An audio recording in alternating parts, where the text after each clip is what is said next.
तो भाई जैसे तैसे नीट 2026 तो निकल गया। यकीन 2.2 बैच भी स्टार्ट हो चुका है। मैं यकीन 2.2 बैच का हर दिन का लेक्चर कंप्लीट किया और समझ गया कि भैया मुझे कौन कौन से टीचर से पढ़ने हैं। उसके बाद फिर मैं अपने टीचर डिसाइड करने लगा कि अल्फ़ा से पढूं या लीजेंड से।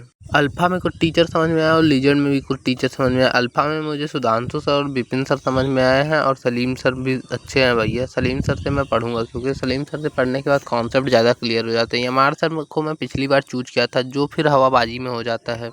एमआर सर चीज़ों को ज़्यादा रटवाते हैं और काफ़ी ज़्यादा नोट्स बनवा देते हैं भैया। 700-800 पेज के नोट्स हो जाते हैं एमआर सर के, तो थोड़ा समझ में कम आता है कि भैया सलीम सर भी नोट्स बनवाते हैं बट कॉन्सेप्ट भी देते हैं। इनके कॉन्सेप्ट ज़्यादा अच्छे से क्लियर करवा देते हैं और उसके बाद फिर सवाल ज़्यादा आसानी से बनने लगते हैं। बाकी आपको जिससे पढ़ना है भाई आप खुद देख सकते हैं। बाकी मैं तो सलीम सर से पढ़ूंगा। आप किससे पढ़ेंगे कमेंट बॉक्स में ज़रूर बताइएगा। और आज दूसरे दिन भी सलीम सर के लेक्चर किए। लेक्चर कंप्लीट करने में मुझे लगे 2 घंटे 5 मिनट से ज़्यादा और बनाए पूरे अच्छे से नोट्स को समराइज़ किया, एक बार पूरा रिवीजन किया। उसके बाद फिर सलीम भैया ने जो जो कुछ HW दिए थे उसको अपने रफ में कंप्लीट किया। उसको कंप्लीट करने के बाद सुधांशु सर के लेक्चर के लिए चला गया। सलीम सर के लेक्चर के बाद मिला था मुझे 15 मिनट का गैप। फिर मैं निकल गया अपने घर से हरैया की तरफ। हरैया एक बाजार है भाई, यहाँ पे फिर मैं निकल गया शॉपिंग के लिए गया। यहाँ पे शॉपिंग किया, कुछ सामान खरीदा। उसके बाद फिर खाने पीने की चीज़ें ली और फिर चला आया अपने घर। उसके बाद फिर सुधांशु सर के लेक्चर के लिए बैठ गया। सुधांशु सर का भी लेक्चर स्टार्ट कर दिया भाई। शुरू में ये भी कुछ अपना समरी वमरी दे रहे थे, कुछ बता रहे थे जो क्या करना है पूरे साल, कैसे करना है। फर्स्ट डे भी यही बताए थे, सेकंड डे भी थोड़ी देर यही बताया। उसके बाद फिर पढ़ाना स्टार्ट कर दिए। पढ़ते पढ़ते मैं मूल कॉन्सेप्ट खत्म कर दिया जितना भी आज जो पढ़ाया। उसके बाद फिर रिवीजन किया। रिवीजन के बाद फिर मैं स्टार्ट कर दिया बायो। उसके बाद बॉटनी फिर मैं विप्पू भैया से पढ़ने लगा। आज जूलॉजी में सावती मैम की क्लास थी, उसको मैं कंप्लीट नहीं कर पाया क्योंकि भैया थोड़े मैं घूमने के लिए निकल गया था। और आज जैसे तैसे मैं विप्पू भैया का क्लास लिया। उसके बाद फिर घूमने निकल गया। घूमने से आने के बाद फिर से जो क्लास बची थी उसको कंप्लीट किया। Thank you.